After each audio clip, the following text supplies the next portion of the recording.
Du sang sur le chemin de la victoire, le mystère de l'assassinat de Saïf ad-Din Qutuz. Les vents fouettaient les visages des chevaliers revenant de Syrie, et la poussière remplissait l'horizon comme un rideau mystérieux cachant ce qui est à venir.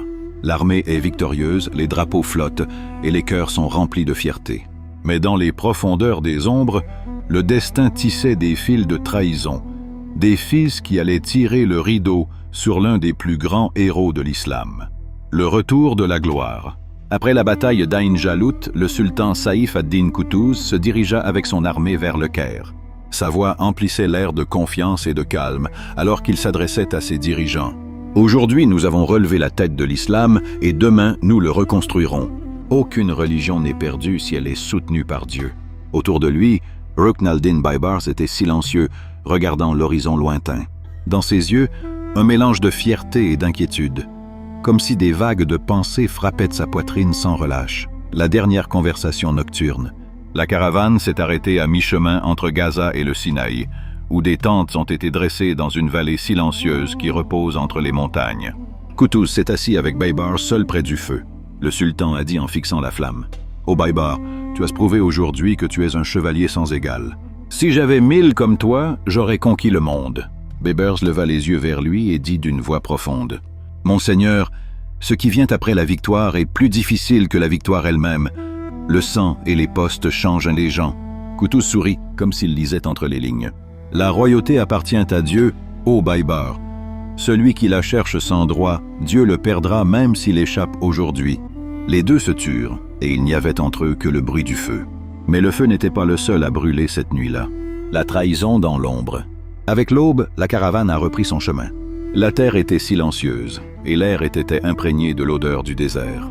Et sur un chemin étroit entre les montagnes, un groupe de chevaliers proches s'est approché. Et soudain, quelqu'un s'est jeté sur le sultan par derrière. Un coup traître a déchiré le silence et la dignité ensemble. La voix de Qutuz a percé l'horizon en criant « Ô Islam !» C'étaient ses derniers mots. Le cri qui a secoué le ciel comme il avait secoué le champ d'Ain Jalut auparavant. Sang sur le sable. Son corps pur est tombé sur le sol, tandis que la poussière du désert se mêlait à son sang.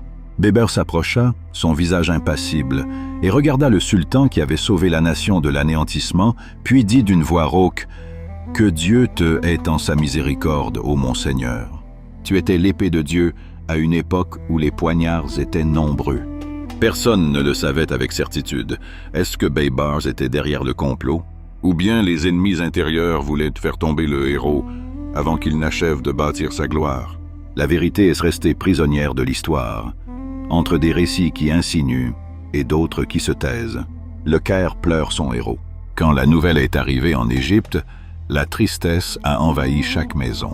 Les gens sont sortis en pleurant, appelant dans les rues « Ô Islam, il a été tué, celui qui a sauvé l'islam !» Mais le destin ne laisse pas de vide. Et le même jour, Rukn al-Din Baibars s'assit sur le trône, contemplant la bannière que Qutuz avait élevée avec son sang, et dit devant ses hommes « Je ne laisserai pas ce qui a été construit s'effondrer. Cette nation ne tombera plus aujourd'hui. Le destin ne fait pas de quartier avec les dirigeants. Cette poignard n'a pas seulement tué un homme. Elle a ouvert la porte à une nouvelle ère où Baibars portera le drapeau de la gloire et affrontera le monde entier au nom des Mamelouks. Suivez-nous dans le prochain épisode de la série de l'histoire. Nous apprenons, ou nous commençons un nouveau chapitre de gloire.